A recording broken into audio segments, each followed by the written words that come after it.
And so tell me about this breeding season. How did it go? Was it good? It was good, right? That's what I heard. It was really good. Yeah? We have the historical record of number of breeding pairs. Hey everyone, this is The Station, a podcast series coming to you directly from the Charles Darwin Research Station, where we dive into stories of science and wonder from the Galápagos Islands. So today we're with María Igual. She's our principal investigator for the Mangrove Finch Conservation Project. She's just come back from a really successful breeding season out in the field.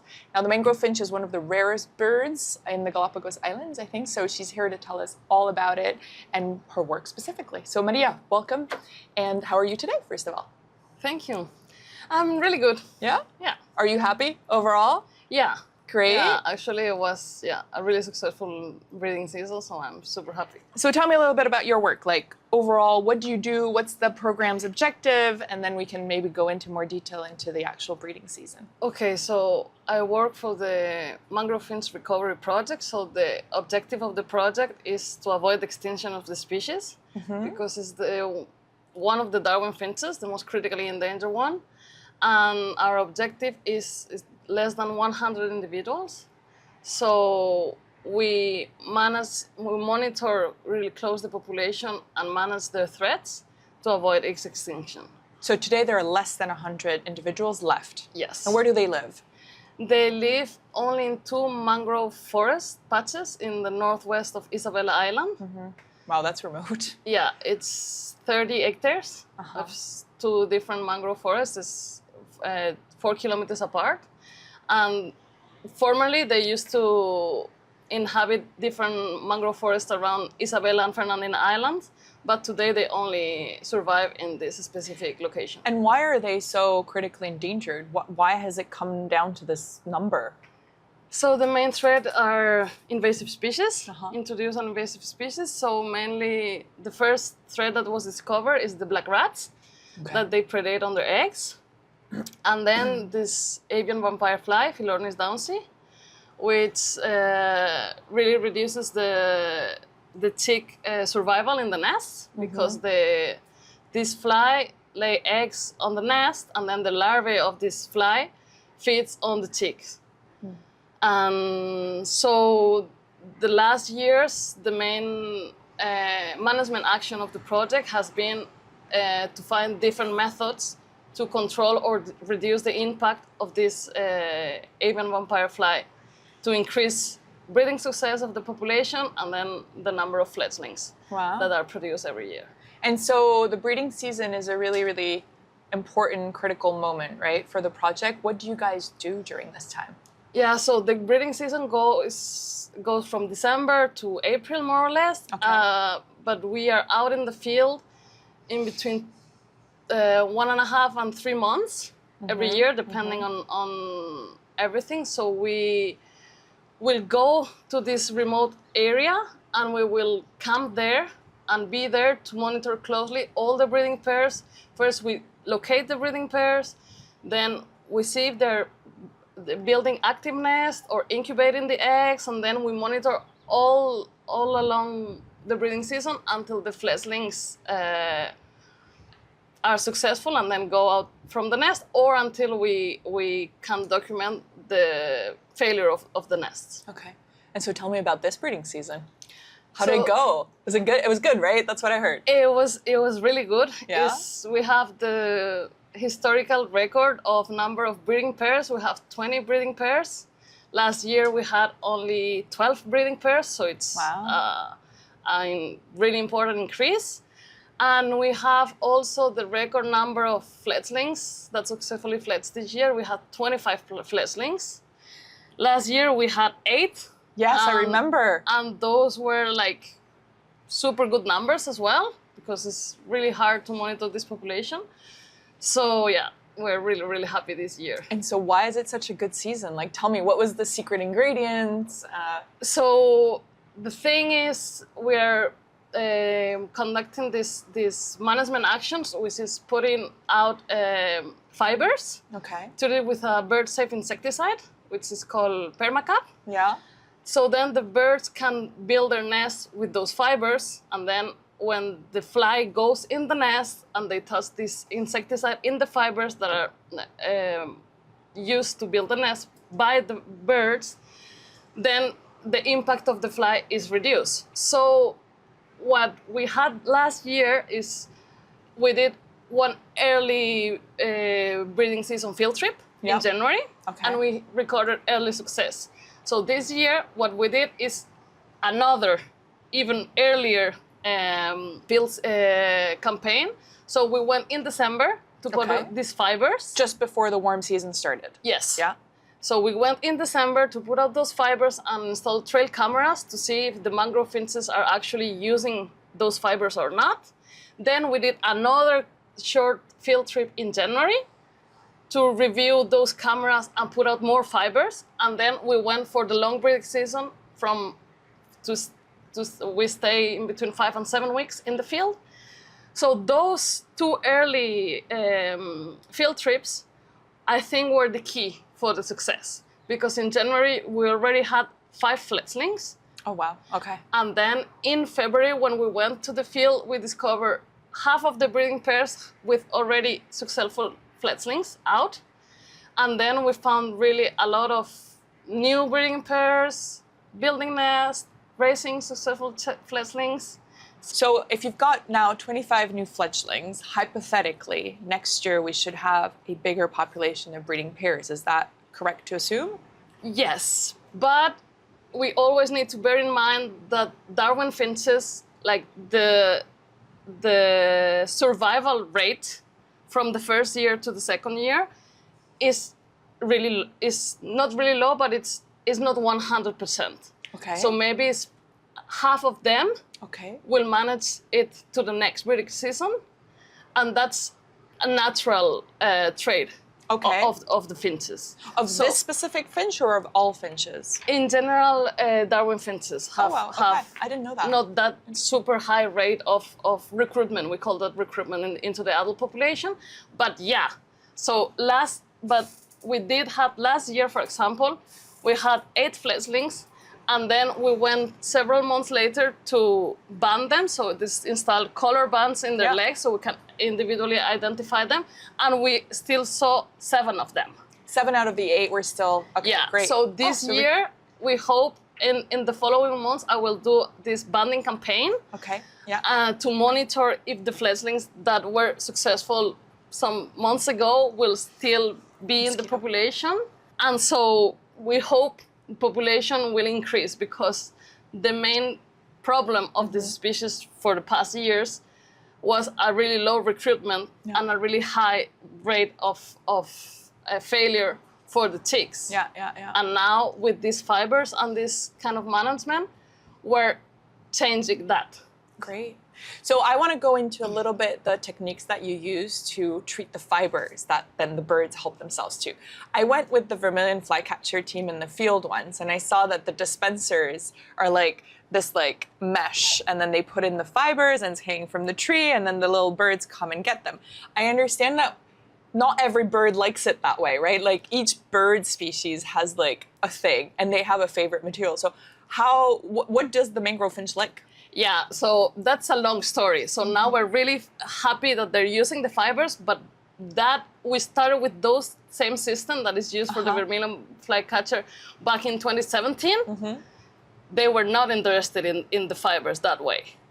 And then in 2023, we changed the system, and what we actually do is we tied out the fibers directly to mangrove trees branches, just with a rope. And what we do is we color a little part of them with blue permanent marker or with clothes staining material. A little part so they can be colored in blue or red. So then when we collect the nests, and because when the reproduction is over, we collect the nest to see if they have materials inside and to tell them apart from the natural ones. We color them that way. So we just tie them to branches. Of course, they breed in the rainy season in general. So what we do is also protect these fibers with a plastic roof. Okay. Yeah. So to avoid, to prevent that the rain washes off the insecticide. Got it. Okay. Yeah. And then we install this trail camera, the camera in front of 12 of the 23. We have 23 distribution points of these fibers around the mangroves. Wow. And we monitor 12 of them with cameras. And hopefully next year we will have more cameras because we do have a lot of data.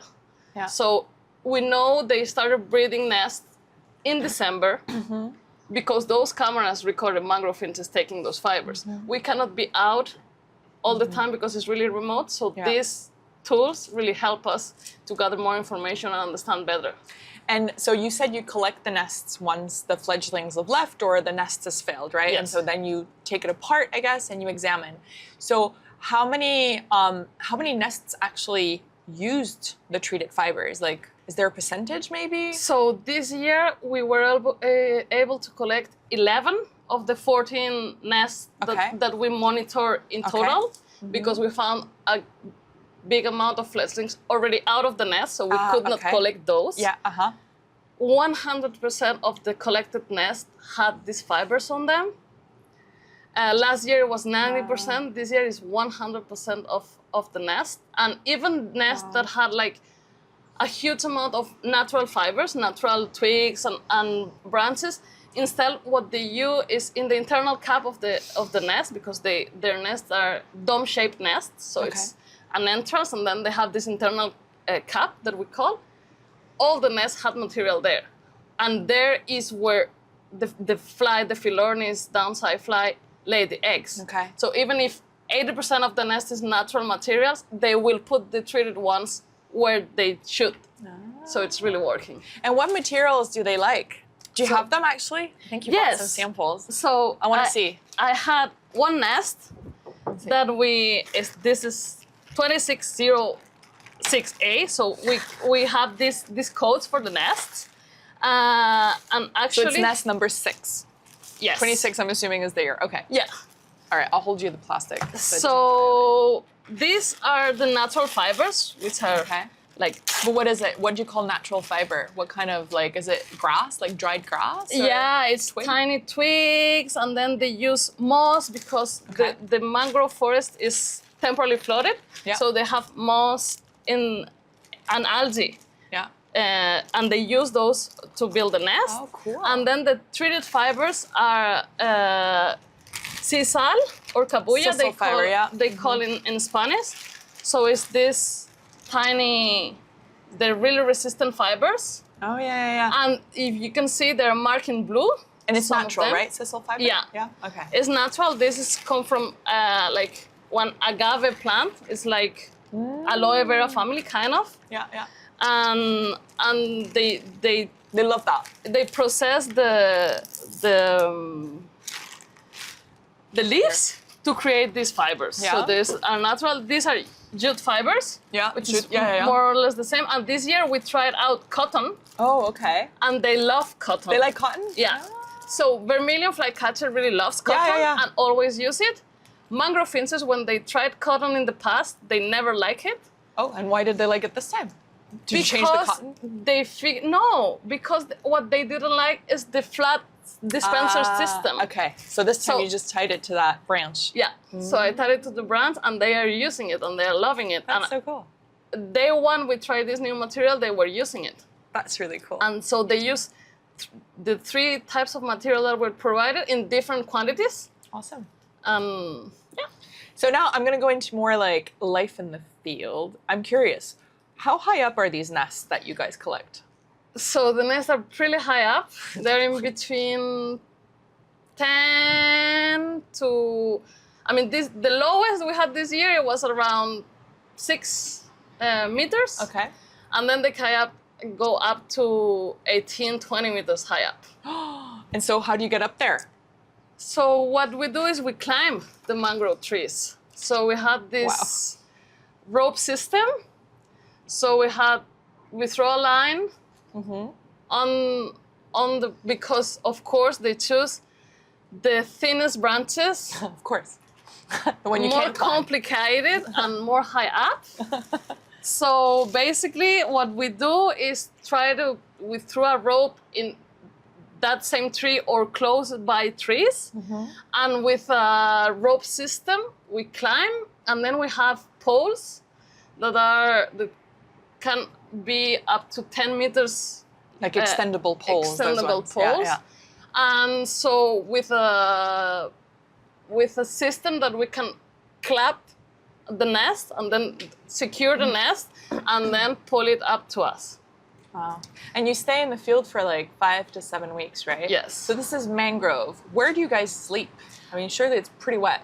So these mangrove forests are really specific. That's why the mangrove finch is only there. So we had one sandy beach, there's the sea, the sandy beach, and then there's the mangrove. It's a landlocked It's mangrove. a landlocked mangrove forest. So, and it's like temporarily flooded with the tides. So we do camp in the beach. On the beach, okay. On the beach. Okay, yeah. okay, so it's dry at least. Yeah. All right, and what's it like when you're out there?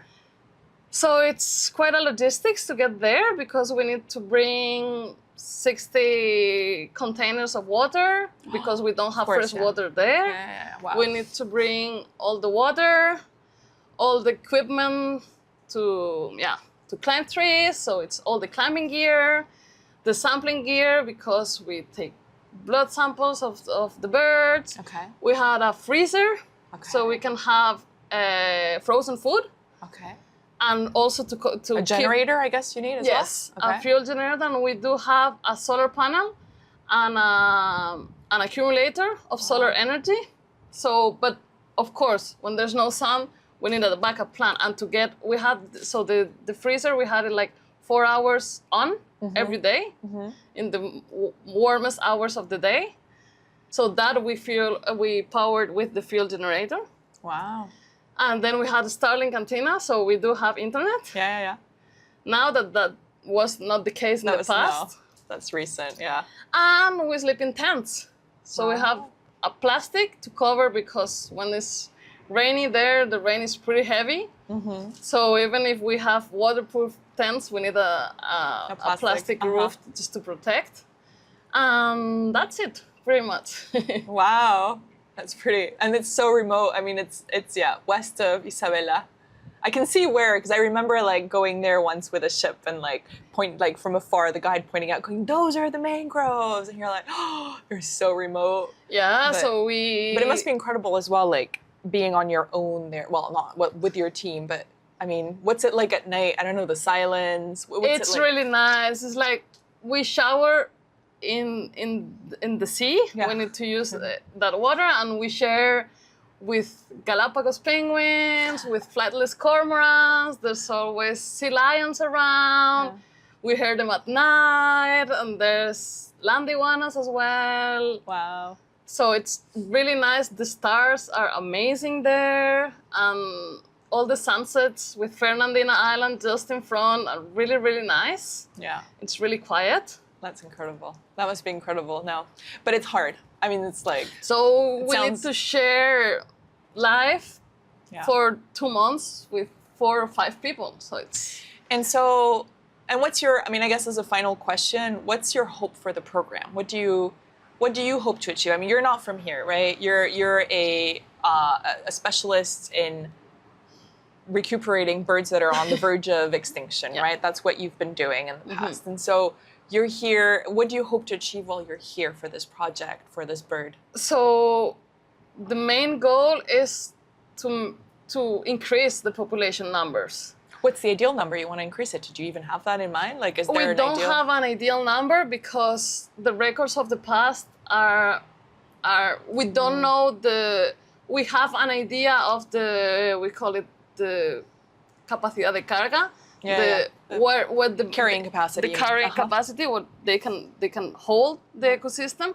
But what I would really like to see is they naturally dispersing to Fernandina Island, which is Punta Espinosa, which is not far away. Yeah. And they can do this natural dispersion. So if something happens, if Darwin volcano decided to erupt and then wipe out Playa Tortuga Negra and Caleta Black, then they will be in Fernandina. So one of the proofs of that the population is healthy is that they will naturally disperse to other sites. That's super interesting. So already I'm really happy what we achieved this year, because we had